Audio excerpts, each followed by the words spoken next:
Pemirsa, kita awali dengan informasi pertama. Pemerintah mengkaji peningkatan dan peremajaan kebun sawit dari semula 30 juta rupiah per hektar menjadi 60 juta rupiah per hektar. Dengan adanya dana replanting sebesar 60 juta per hektar, petani diharapkan bisa menanam tanaman unisela untuk menunjang penghidupan.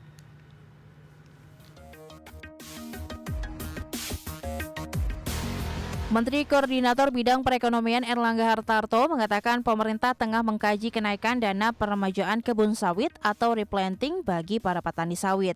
Adapun besaran dana yang diusulkan mencapai 60 juta per hektar dari saat ini 30 juta per hektar. Usulan kenaikan tersebut berasal dari hasil kajian akademik serta komunikasi dengan para pekebun sawit.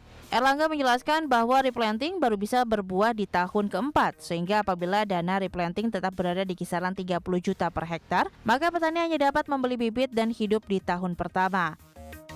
Adapun besaran dana replanting sebesar 60 juta per hektar itu dengan asumsi biaya hidup petani sawit sebesar 15 juta per tahun, dan dengan adanya dana replanting sebesar 60 juta per hektar, maka petani bisa menanam tanaman sela untuk menunjang kehidupan.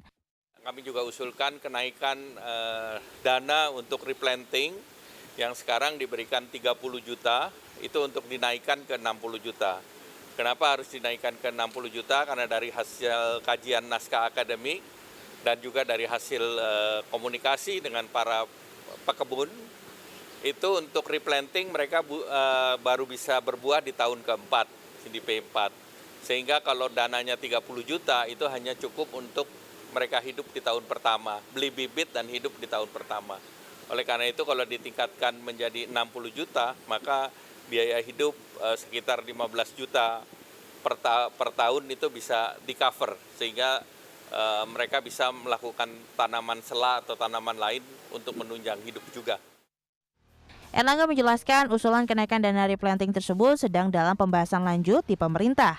Di sisi lain, Erlangga menuturkan realisasi replanting sawit masih belum mencapai target akibat terbentur kendala regulasi.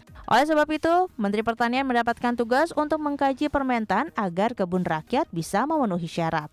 Dari Jakarta, Tim Liputan, IDX Channel.